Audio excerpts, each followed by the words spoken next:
Halo Sobat Culik semuanya. Hari ini kita mau culik siapa tebak? Oke, masih dengan saya Mas Yap, host Culik. Kita akan menculik satu orang yang luar biasa, yang menjadi inspirasi buat banyak orang dan menjalin hubungan dengan banyak instansi. Siapa dia? Tunggu ya, jangan kemana-mana. Oke.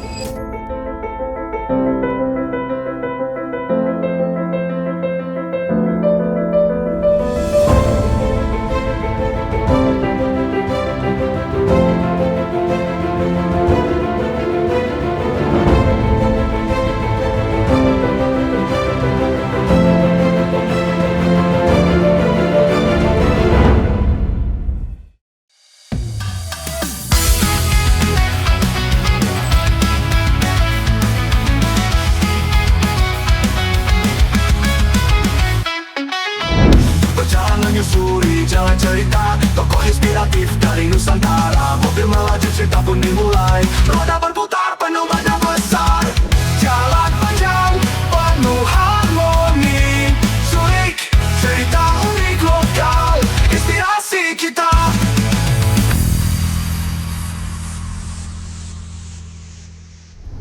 Halo, selamat datang Sobat Culik semuanya.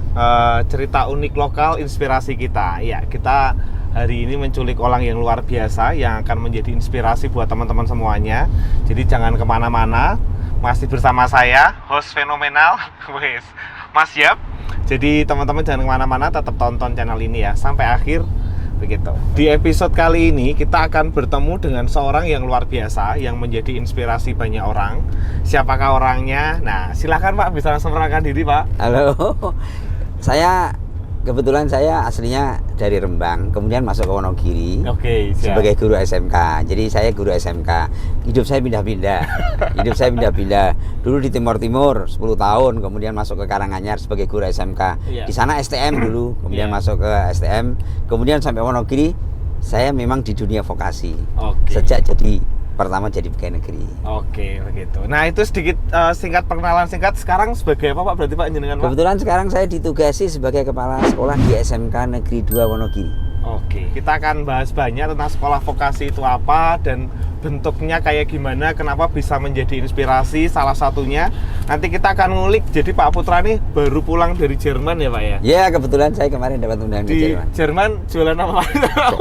Di Jerman jalan-jalan. Kalau Wih, kalau jalan-jalan. ditanya orang yang tanya karena Pak Putra ke Jerman, ya jalan-jalan. Alhamdulillah Wih. dapat jatah jalan-jalan. Jalan-jalan ke Jerman ya? Oke. Gratisan. Oke, buat teman-teman Sobat Culik semuanya, jadi sekali lagi saya mau menyampaikan bahwa culik ini bukan berarti negatif, tetapi kepanjangan dari cerita unik lokal inspirasi kita. Jadi kita singkat culik karena memang cerita-ceritanya atau narasumber yang kita datangkan itu semuanya menginspirasi. Jadi buat teman-teman semuanya wajib subscribe dan like dan komen ya channel ini. Oke, Pak Putra. Tadi sempat disampaikan bahwa Bapak sebagai kepala sekolah SMK 2 dan ada yang namanya sekolah vokasi. Sekolah vokasi itu seperti apa sih Pak? Mungkin bisa dijelaskan ke teman-teman Sobat Culik semuanya. Oke, kita masuk ke sistem pendidikan kita. Kita ada sekolah pendidikan dasar. Pendidikan dasar itu SMP, SD, pendidikan dasar dan wajib diikuti. Kemudian saya mengelola sekolah menengah. Kebetulan SMK, sekolah menengah ada 2, SMA bisa SMK gitu loh. Kemudian ada pendidikan tinggi kan jelas ke universitas. Kemudian saya masuk di posisi saya mengelola sekolah vokasi. Sekolah vokasi itu sekolah yang lulusannya nanti punya kompetensi keahlian, punya keterampilan. Gitu. Jadi sekolah vokasi mendidik kita, anak-anak kita nanti masuk ke industri ataupun punya keterampilan untuk mandiri. Artinya begitu. berwirausaha. Jadi 2, mandiri berwirausaha atau nanti masuk ke industri itu. Oke. Jadi pokoknya kan ada di situ, maka kita membangun sekolah vokasi ini, sekolah keterampilan ini di dalam proses pendidikannya berarti di dalam sekolahnya, lembaganya, pendidikan keterampilannya masuk materi yang mayoritas sekitar gitu. 60-70%. Kemudian yang 70% lebih ke arah keahlian gitu ya, Pak, ya? Kompetensi keahlian, betul. Terus kalau untuk sekarang Pak, di tempatnya Bapak sendiri sudah ada berapa apa ya? Kok nyebutnya apa yang hubungan berarti apa Pak nyebutnya Pak ya? Hubungan industri, Hubungan industri ya, ada berapa industri gitu ya berarti ya? Iya. Kalau kita sekarang gini, untuk sekolah vokasi kita di Indonesia, Iya. kita ada istilahnya pendidikan sistem ganda. Iya, betul. pendidikan sistem ganda itu memadukan antara sekolah dengan industri, kemudian mendidik siswa. Nanti siswa itu punya kesiapan ke industri. Jadi kalau di Indonesia pendidikan sistem gandanya berlaku 5 semester di sekolah, 1 semester di industri yang bilang PKL atau magang itu. Ini di kita. Cuman selama ini pendidikan sistem ganda ini jalannya masih setengah hati apa setengah mati ya? Setengah hati karena kalau saya tadi sampaikan di depan tadi, saya kemarin ke Jerman 12 hari ya mengunjungi sekolah vokasi. Jadi sekolah vokasi yang saya kunjungi, kemudian saya juga mengunjungi industri. Jadi dua-duanya ini ada ikatan kuat antara industri dengan sekolah. Kalau Indonesia nggak ada ini, kurang kuat ya. Ada ikatan kalau industri di Jerman dengan sekolah itu seperti suami istri. Oh iya, dekat gitu berarti Pak ya. Mendidik anak menjadi kompeten. Kalau suami istrinya nggak akur ya, berarti hasil didikannya nggak bakalan 100% kan kompeten. Ya itulah sekolah vokasi yang ada di kita. Kalau di Indonesia sendiri Pak, terkait ngomong tadi antara sekolah dengan dunia industri sendiri, apakah sudah seperti suami istri seperti yang di Jerman Pak? Kalau menurut Bapak gimana? Ya, tadi saya kebetulan SMK 2 ini punya industri pasangan ya. Kalau kita industri pasangan sekolah industri kita jumlahnya memang kita puluhan. Sampai 50-60 mungkin industri yang kerja bareng dengan kita. Kalau dari kemarin kita masuk ke Center of Excellence SMK itu sekolah harus mengadakan perkawinan massal dengan industri. Sekolah ini punya, kalau laki-laki jadi laki-laki apa ya? Yang ngoboi ceweknya banyak itu. Nah gitu kan. Jadi seorang suami harus punya istri yang banyak. Oh gitu. Tapi untuk sekolah ini jangan bapak-bapak jangan. Artinya sekolah SMK ini harus punya istri yang banyak. Sekolah ini harus punya pasangan industri yang banyak. Agar anaknya yang banyak ini dapat tempat semua di industri. Kalau nggak gitu nggak berhasil kita. Itu pasti. Jadi cuman ini cowboy ini itu harus benar-benar, makanya dari kepala sekolah SMK itu nggak boleh lurus-lurus saja, nggak boleh kudu nabrak-nabrak tadi kalau ada aturan punya pasangan harus satu saja setia, nggak bisa. SMK nggak boleh setia. SMK harus punya banyak pasangan itu ya poligami. Harus poligami. Karena tujuannya ke siswanya. Tujuan ke siswanya. Jadi itu yang selama ini ada di kita. Jadi kalau kemarin kita dari Dirjen Vokasi Pak Wikan Sakarinto itu kan ada program perkawinan massal sekolah dengan industri. Ini saya di Wonogiri harus mengawinkan sekolah saya dengan Regar Sport gitu. Harus. Ini Regar Sport aja kawin kok rada melayu terus.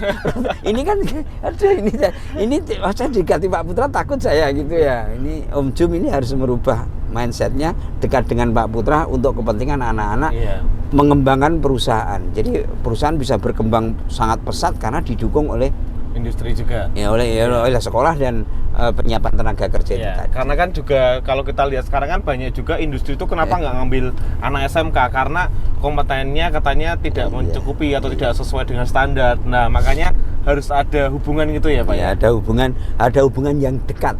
Yang dekat tadi yang sistem ganda tadi.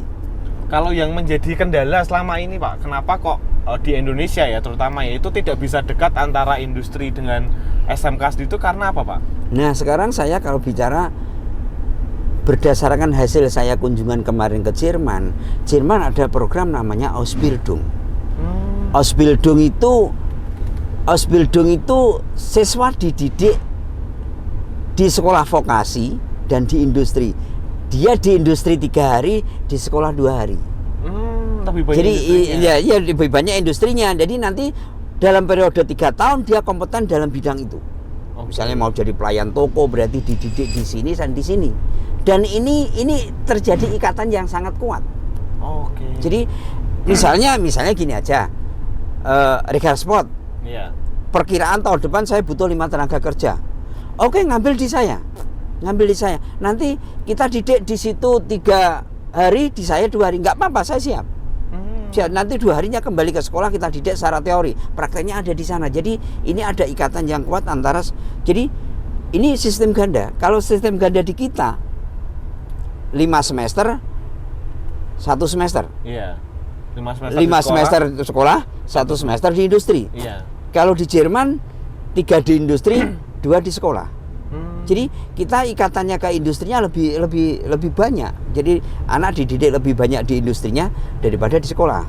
Kalau kita enggak, maka yuk kita teman-teman di industri tenaga kerja diperkirakan besok mau terima 5, ya udah ambil saja murid saya yang kelas 10. Oke, kita didik bareng. Oke. Jangan nanti tahu-tahu kelas 3 tak ambil nggak kompeten, enak sekali. Ngambil terima bersih kompetennya toh sementara nggak ikut didik kok mau bilang kompeten. Paling tidak ada ikatan, oh ya kita kerja bareng menyusun kurikulum, kita sering melakukan pembelajaran di sekolah. Udahlah Mas Yos datang ke sekolah, bagian teknisinya, bagian apa, udahlah datang ke kita, maunya apa sih yang dimau dari anak-anak itu. Oke, kita turuti kurikulumnya, kita sesuaikan dengan kebutuhan, gitu. Itu enak itu. Kita suruh kerja sendiri tahu-tahu nggak kompeten, ini nggak adil namanya. Oke, saya tahu. Jadi permasalahan selama ini karena dari industri sendiri juga pengennya terima jadi gitu ya, Mas. Ya, jadi nggak ada yang mau masuk sampai ke SMK terima gitu. jadi, kita apa-apa salahnya ada di kita, tumbuhannya ini nggak kompeten, salahnya di kita. Nah, kalau di Jerman nggak, ini sama-sama kerja bareng mendidik untuk nanti. Sampai sejauh mana Pak kalau yang di Jerman ya Pak tahu sendiri antara industri dengan sekolah tadi dia berkolaborasi begitu Pak? Ya tadi bahkan industri ini membiayai anak yang sekolah ini. Jadi kayak beasiswa itu. Jadi karena apa? Dia merasa saya membutuhkan tenaganya orang ini, ya harus saya didik nanti jadi orang profesional gitu. Gitu. Kebetulan saya kemarin kunjungan ke sekolah di sekolah vokasinya di perhotelan. Di perhotelan di kuliner. Jadi ini 3 hari di industri kuliner, 2 hari ke sekolah. Dan seluruh biayanya proses pendidikan ini ditanggung oleh industri.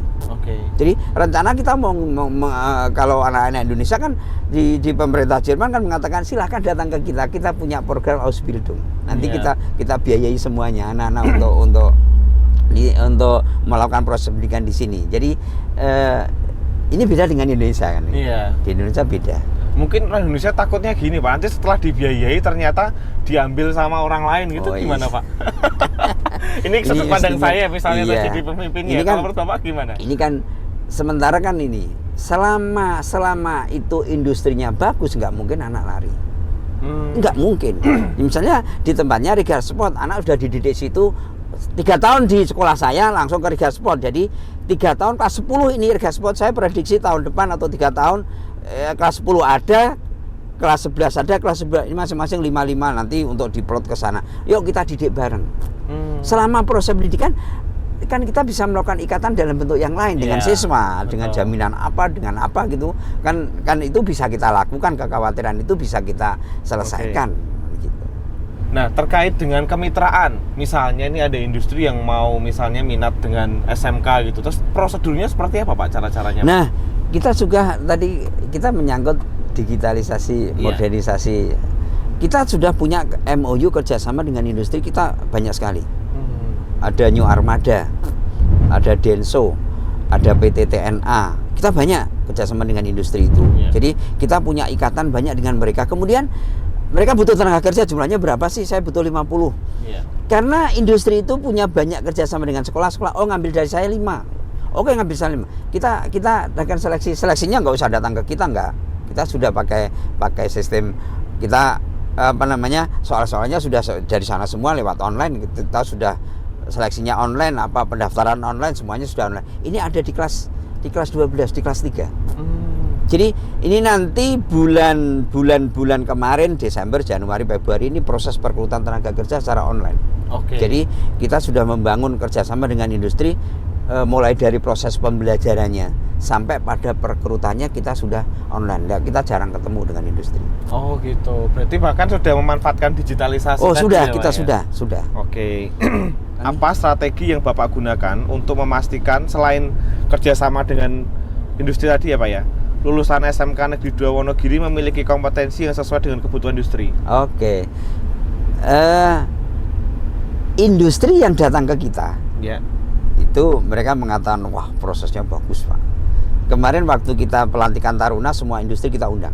Taruna itu Ketarunaan. Kita ada program ketarunaan 3 bulan, full ketarunaan 3 bulan. Kebetulan yang didik ketarunaan dari teman-teman dari Kodim ya, untuk di kantor. Kemudian industri kita undang semua, industri pasangan kita. Anaknya hebat ya Pak, secara soft skillnya bagus di. Oke, seperti itu ya, kita memastikan industri kita melihat proses kita. Mereka sangat sepakat pertama pengembangan masalah soft skillnya, karena rata-rata industri itu soft skill yang mereka perhatikan. Disiplin, disiplinnya bagus, kemudian rasa tanggung jawabnya bagus, masih santunnya juga bagus. Ini yang mereka attitude-nya bagus. Jadi itu soft skill yang kita bangun. Selain juga hard skillnya di bengkel. Jadi industri hampir semuanya kita datangkan ke sekolah. Jadi silahkan datang ke sekolah melihat proses kita untuk meyakinkan bahwa anak-anak ini kita proses dengan cara-cara yang menurut kebutuhan mereka. Selain itu kita juga punya kerjasama dalam penyusunan kurikulum. Dan kita pastikan kurikulum kita ini sudah standar dengan apa yang menjadi pekerjaan mereka di bengkel. Kemudian yang lebih maju lagi, kita punya kelas industri. Kita ada kelas Pako. Satu angkatan 20. Kelas industri Pako. Industri Pako itu PT Pako itu ada di Kerawang. Kerawang Cikarang ya. Kita ada di kelas kita. Kita ada di industrinya nggak hanya sekolah di lokal aja nggak ya? Berarti sampai bukan. Loh, kita go internasional. Ada kelas Jepang. Ada kelas Jerman. Ada kelas Pako. Ada kelas Schneider Electric. Jadi kita punya kelas-kelas itu, dan kelas-kelas ini dididik langsung oleh perusahaan itu secara online. Dan kita melakukan pembelajaran online. Dan jadi kita ada kelas Pako. Nanti 20 siswa kelas Pako ini akan langsung semuanya terekrut. Kalau dari 20 ini nanti ada yang lari keluar, ya silakan, nggak apa-apa. Tapi Pako sudah menyadari, didikan saya 20, yang 5 lari ke tempatnya yang lain, ya nggak apa-apa. Jadi kita sudah ada kelas Pako, ada kelas Jerman, ada kelas Jepang. Nanti anak-anaknya kita salurkan ke industri yang ada di. Jadi kita sudah mengadakan proses pembelajaran sejak dini. Dan ini ya seperti itu. Luar biasa banget ya teman-teman Sobat Culik, luar biasa banget. Jadi SMK, makanya ada slogan SMK bisa itu ya Pak? SMK bisa. Ini ada pertanyaan gini Pak Putra, sistem pendidikan ganda dan vokasi adalah pendekatan penting dalam pendidikan SMK. Namun di Wonogiri ada isu ketidakakuratan dalam pelaksanaannya, apakah benar? Yang tadi saya sampaikan bahwa pendidikan vokasi itu pendidikan sistem ganda yang ada di kita. Itu kan masih setengah hati. Yang setengah hati tadi. Ya, setengah hati itu. Artinya setengah hati apa? Pasangan antara sekolah dengan industri itu belum 100% menyatu. Jadi taruhlah begini, contoh begini gampang ya. Kita ada sekolah-sekolah jurusannya tata busana. Tata busana. Pernah nggak kepala sekolah yang tata busana dengan pemilik, ownernya ataupun manajernya sekolah apa itu garment itu ketemu ini? Pernah nggak? Sebenarnya kebutuhanmu apa sih? Pintar jahit. Didik di sini, nanti sisanya kan di sana. Jadi teman-teman di garment cuman ini nggak bisa jahit, emang nggak pernah ketemu. Jadi kita nggak pernah ketemu. Jadi seperti itu. Jadi seperti ya itu contoh di garment, kebutuhan garment tenaga kita banyak sekali, tapi nggak pernah mengadakan pertemuan antara industri garment dengan sekolah. Ini sebenarnya sangat disayangkan. Siapa yang memfasilitasi? Nggak tahu saya. Artinya ada yang pemerintah daerah mungkin ya, atau pemerintah dalam hari ini mungkin dinas tenaga kerja atau apalah. Yuk kita ketemu bareng yuk. Ketemunya di sekolah, monggo ketemunya di sana. Saya butuh tenaga kayak gini, ya udah. Kita proses bersama. Ini kan itu sangat bagus sekali. Jangan nanti kita selalu divonis ini nggak kompeten gitu. Ini anak-anak nggak kompeten. Kita nggak pernah ketemu, nggak kompeten. Yang nggak kompeten ini jurusannya mesin, masuknya di jahit, yang nggak kompeten. Kalau mesinnya, kalau memang sekolahnya jurusannya busana, jurusannya menjahit, ya jelas kompeten kan gitu. Dan kita selalu divonis nggak kompeten lah, banyak pengangguran lah. Berarti peran pemerintah daerah menurut Pak Putra sendiri berarti penting sekali ya Pak ya? Sangat penting sekali. Ya karena kayak tadi ya sudah ada industri, karena kan kayak misalnya di dinas tenaga kerja kan juga sudah punya hubungan dengan industri. Di sekolah kan juga dinas pendidikan juga harusnya bisa berkolaborasi. Berkolaborasi dalam kebutuhan tenaga kerja. Saya takutnya gini, di Wonogiri kekurangan tenaga kerja. Tenaga kerja bidang jahitnya banyak sekali kekurangannya. Ini dibuka garmen baru, cari tenaga kerja nggak ada. Ini saya pikir, tapi satu sisi mengatakan ini penganggurannya banyak sekali gitu. Jadi teman-teman di dinas tenaga kerja juga bingung. Ini satu sisi kekurangan tenaga kerja, sisi yang lain katanya ini pengangguran banyak sekali. Ini yang benar yang mana? Karena ini nggak pernah ketemu, pernah ketemu. Kalau kita ketemu, oh itu sangat bagus sekali. Saya berharap kita ketemu bareng lah teman-teman yang itu kita nyiapkan tenaga kerja. Toh tenaga kerja yang kita siapkan di sekolah-sekolah vokasi ini itu untuk teman-teman di industri loh. Iya, betul. Bukan untuk saya. Jadi yuk kita ketemu bareng, nah, kan gitu. Iya. Oh, Om Yos yuk ketemu saya, kebutuhannya apa sih? Jangan Om Yos bilang Legaspor mengatakan, oh nggak kompeten pendidikan. Ini saya difonis nggak kompeten. Ya. Ini nggak kompeten. Ya kita didik bersama supaya kompeten. Dengan kurikulumnya kita satukan, peralatannya. Oh iya sekolahnya nggak punya alat, tak kasih alat gitu loh. Tak kasih alat supaya nanti ketika lulus iya kita lulus sudah alatnya sesuai kan gitu. Kalau infrastruktur sendiri, kalau tadi kan kita ngomong soal alat ya, sebelum kita nanti ke lebih dalam ke digitalisasi. Kalau soal alat sendiri, kalau di SMK itu menurut Bapak alat-alatnya apakah sudah sesuai dengan yang di industri sih Pak? Ya ini kalau jawab ini agak susah ya. Saya sengaja cari pertanyaan agak susah Pak. Susahnya gini, kita selalu tertinggal. Oh gitu ya. Kita terlalu, kalau sekolah disandingkan dengan industri untuk masalah peralatan, industri tiap tahun selalu berkembang. Iya. Kita udah 20 tahun, alat kita masih tetap loh. Taruhlah contoh gampang gini, jurusan otomotif kendaraan ringan ya, di luar sudah pakai transmisi apa ya, matic. Kita masih pakai gardan, bongkar gigi-giginya. Ini udah nggak laku. Jadi kalau kita menyandingkan sekolah dengan industri tidak ada kebersamaan, kita pasti tertinggal pasti. Oh, soalnya kalau dari sudut pandang saya industri kan biasanya dituntut ada ketika ada teknologi baru kita menggunakan sehingga kita lebih efisien gitu Pak dari sudut pandang. Betul. Sementara kita kalau ngejar itu nggak punya fasilitas. Iya. Jadi fasilitas kita ya pasti tertinggal. Pemerintah belum mampu mencukupi sesuai dengan perkembangan zamannya, kita sulit. Oke. Akhirnya kita mendidik ya seadanya itu disuruh ngejar kan gitu. Maka kita akan ngos-ngosan. Sementara industrinya berlari, sementara kita ngesot kan. Ngesot ya susah. Ngesot. Tapi kalau dari sumber daya, kita ngomong sumber daya guru ya, karena kalau dari siswa kan biasanya tidak lepas dari gurunya juga. Kalau dari gurunya sendiri, kalau menurut Bapak gimana Pak? Apakah sebenarnya juga ada support juga atau gimana, misalnya kayak ada pelatihan sehingga bisa mengejar tadi, menurut Bapak gimana? Kita kerjasama dengan industri. Yang jelas guru harus setiap saat kita magangkan industri itu pasti. Dan kita jumlah guru-guru yang magang tiap tahun kita ada terus. Oh gitu. Ke industri kita minta 5-6 guru terus, kita update terus ilmunya teman-teman guru. Maka kita MOU dengan industri kan peningkatan kompetensi guru.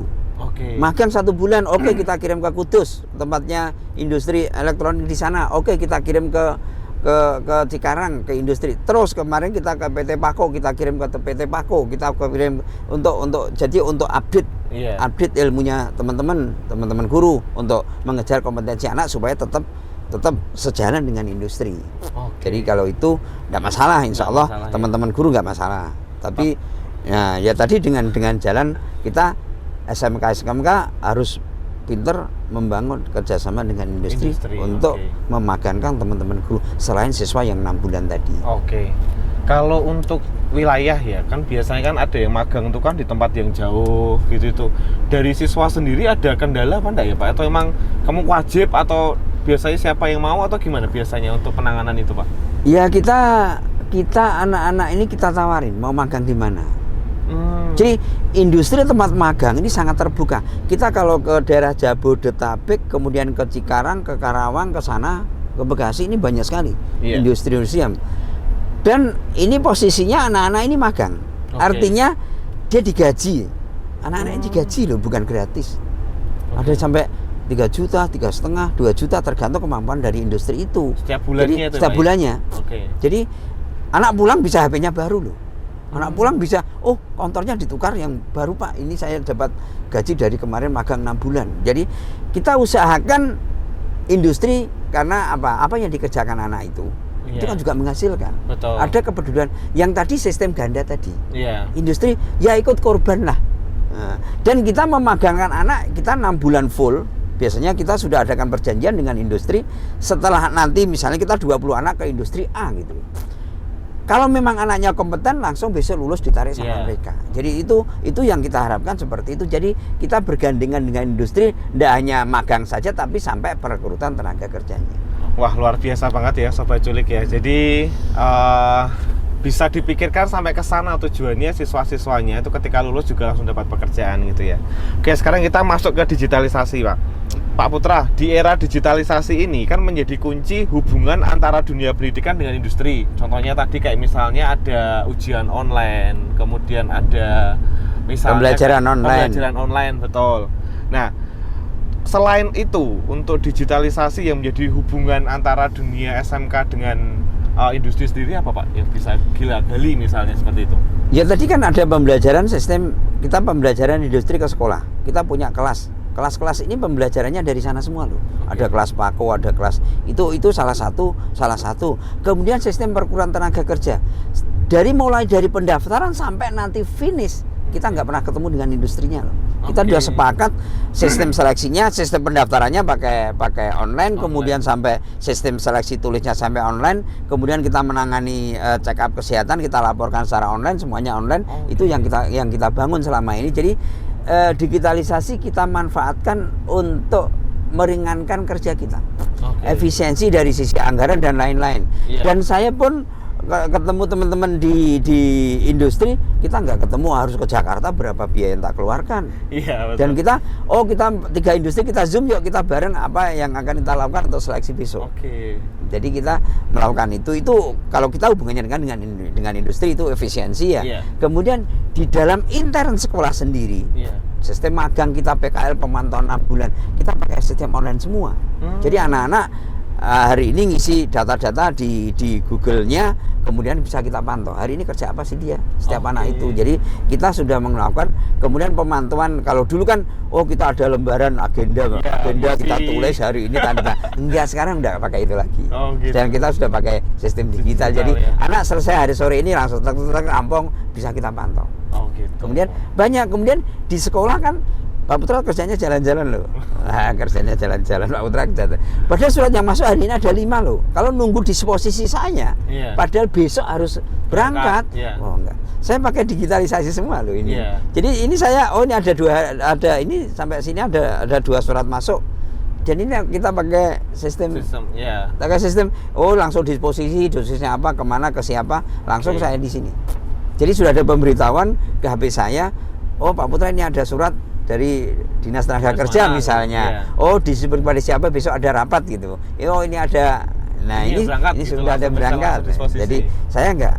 Itulah yang kita lakukan supaya kita kerjanya tetap enjoy, tidak setiap hari ngadep kertas. Kemudian efisiensi juga.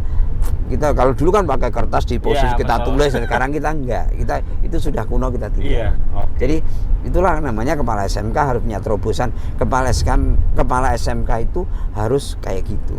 Rada gila-gila sedikit-sedikit nggak apa-apa. Jadi nggak boleh waras-waras. Ya gila-gila. Tapi tetap kita pada koridornya. Pesan-pesan Pak, pesan buat siswa SMK sama pesan buat kepala sekolah. Silakan Pak. Buat generasi muda khususnya lulusan sekolah-sekolah vokasi SMK ya, kita harus punya mental pejuang.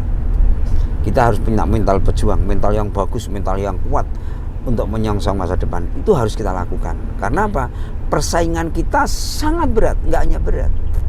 Saya dapat data di sekolah kita saja. Misalnya dari industri datang kita, ngapain Pak? Mau rekrut tenaga kerja, berapa jumlahnya? 10 Pak, kebutuhan saya. Oke, kita umumkan lewat online kan, kita umumkan lewat media sosial. Berapa yang daftar? 200. Yang diterima berapa? Cuma 10. Makanya yuk kita bersaing. Yuk kita ini kalau 5%, 95% kemana? Nggak tahu gitu. Ini yang di Indonesia yang berat kan ini. Mungkin karena anaknya banyak itu ya. Di Indonesia itu anaknya banyak loh. Betul. Di Jerman itu kelas itu isinya cuma 7 sampai 10 orang loh. Sekolah vokasi itu juga sedikit Pak, di sana. Jadi di sana saya dapat informasi 100 yang daftar cuma 5. 100 lowongan dibuka, yang daftar cuma 5. Di Indonesia Kebalikannya. Dibuka lowongan 5, yang daftar 100. Karena di sekolah saya prihatin kalau ini sudah musim-musim penerimaan tenaga kerja ini, mesti industri yang datang, waduh yang seleksi 400 Pak, yang diterima berapa nanti? Kita butuh cuma 10 Pak. Ini terus gimana? Maka selalu ada berita, oh penyumbang apa itu? Pengangguran terbesar. Pengangguran. Karena kenapa? Karena lapangan pekerjaannya yang nggak ada. Sedikit. Ini yang sulit. Yang sulit kan kalau di sana lapangan pekerjaan banyak, udah pergi ke sana. Iya. Jadi saya lapangan pekerjaan sekarang saya 2 tahun terakhir ini agak berpikir ekstra. Di Kalimantan sudah tutup semua lahan-lahan pertambangan. Iya, betul. Dulu lahan kita mengirim tenaga kerja ke pertambangan bisa sampai 50 orang setiap tahun. Iya, betul. Ke Jabodetabek dulu kita 50 Cikarang siswa ke maksudnya. satu industri, ke Cikarang, Kerawang gitu. Iya. Sekarang terhalang oleh perda. Iya. Perdanya ini yang diambil penduduk Di sekitarnya di situ. sekitarnya situ Iya. untuk mengentaskan pengangguran di sana. Kita dari luar cuma dijatah 30%. Kita dijatah cuma 30% dari seluruh ini, kita cuma kejatah 5. Jadi kita harus berpikir ekstra lagi, gimana sekarang anak Iya. lulus. Yuk kita ada peluang kemana? Kita zaman globalisasi. Iya. Oh Jepang kebutuhannya banyak loh. Pemerintah Jepang membuka Iya. seluas-luasnya. Yuk kita sekarang ke Jepang. Oke. Kita sekarang ke Jerman. Kita sekarang kemana? Ada peluang itu kita ambil ya semua. itu, ya itulah rodok-rodok rawan sedikit-sedikit. Memang kalau gitu, kalau wah ini rodok berbahaya, memang berbahaya. Ya kalau di sana nggak kerasan, hilang gitu, kita yang dituntut sama keluarganya. Iya. Jadi itu memang beresiko. Iya. Setiap pekerjaan beresiko, nggak ada. Orang tidur aja beresiko loh. Iya. Bisa ketibanan genteng gitu. Ketibanan genteng loh orang tidur. Betul, iya. Tapi kita tetap pakai prosedur yang betul. benar. Gitu, siap, Walaupun siap. prosedur yang benar pun itu memang beresiko. Iya. Kalau untuk kepala sekolahnya, kepala sekolah SMK, monggo Pak, silakan Pak. Teman-teman kepala sekolah SMK, yuk kita kerja keras ini, kerja keras, jangan sampai dibilang tadi, oh SMK penyumbang pengangguran terbesar gitu, itu dia. Yuk teman-teman kepala sekolah SMK, kita bikin terobosan-terobosan baru. Kalau memang lapangan pekerjaan susah, ya kita kewirausahaan yang kita kembangkan. Betul. Maka kewirausahaan, anak kita didik kewirausahaan. Iya. Jualan kita latihan jualan apalah. Jualan mesti dari dulu Regal Sport juga dari kecil ya. Iya, betul. Mau jualan kaos, mau jualan Iya, minuman jersey itu. dan sebagainya. Nah, iya itu. Yuk kita kembangkan kewirausahaan. Jadi terobosan sekolah-sekolah berbeda-beda. Siap. Oh terobosan saya pengembangan kewirausahaan. Oh terobosan saya ke Jepang sama Jerman karena anak-anak yang di kita pola pikirnya memang global. Ya kita punya, jangan ngikuti saya. Sekolah-sekolah di pinggiran ngikuti saya, tertinggal, nggak bisa. Sana diajak ke Jerman, wah jauh Pak. Kalau di sini, Betul. oh saya kalau nggak ke Jepang nggak mau, saya ke Jepang. Itu kan beda. Jadi Iya, betul. teman-teman kepala sekolah, monggo kita bikin terobosan-terobosan baru sesuai dengan kondisi sekolah, Masing-masing. sesuai dengan kondisi siswanya, sesuai dengan kondisi orang tua, sesuai dengan kondisi masing-masing. Tidak harus tiru saya, jangan. Iya, betul. Kayak gitu. Oke, Gitu, siap. Mas. Terima kasih. Wah, luar biasa banget ya. Excited banget Pak Putra, juga teman-teman sobat culik semuanya. Keren banget kan? Iya. Jadi jangan lupa subscribe, like dan komen, karena itu nanti akan buat kita lebih semangat lagi untuk mencari orang-orang yang benar-benar menjadi inspirasi buat banyak orang begitu. Oke, terima kasih Pak Putra. Oke, sama-sama. Semoga bisa.